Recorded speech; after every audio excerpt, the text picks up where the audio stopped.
เจริญพรเนาะมื้อนี้ก็เป็นมื้อสงน้ำผ้าหรือว่าอาผ้าดงเนาะออกต้นญาติโยมก็ได้มาสงน้ำผ้าอยู่ที่บ้านหน้าซักเมืองปากลายเนาะขอให้สิ่งศักดิ์สิทธิ์ทั้งหลายทั้งปวงจงปกปักรักษาให้อยู่ชมกินเย็นเนาะความเจ็บอย่าสิได้ความไข้อย่าสิมีเนาะมีแต่ความสุขความเจริญ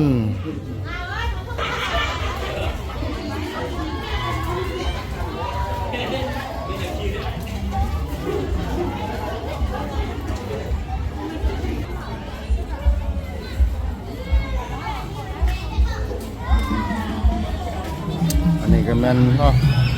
อยู่บ้านนาซักของเฮาปากลายจังสิงาบ่ดี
แม่นพระธาตุทรายเนาะเป็นก็เลยต้องพระธาตุทรายปักธง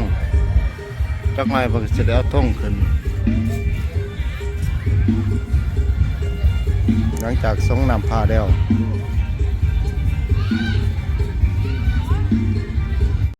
หลังจากเอาผ้าลงแล้วเนาะต้นญาติโยมก็เลยมาเฮ็ดเจดีย์ทรายเนาะเป็นเจดีย์ทราย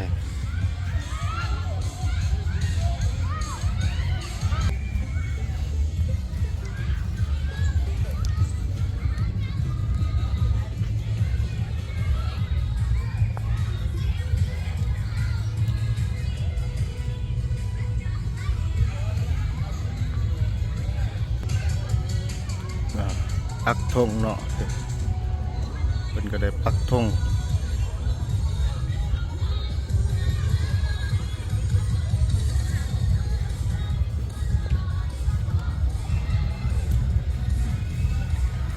ได้เติมเนาะคงจะดีปิ้วสไว้อยู่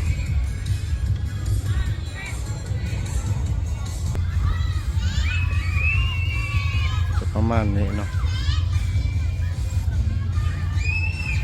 มืออื่นเป็นมือแห่บ่อหรือว่าแห่นั่งสงกรานต์ครับในมืออื่นฝากติดตามรับชมน้องกันเด้อญาติโยมมืออื่น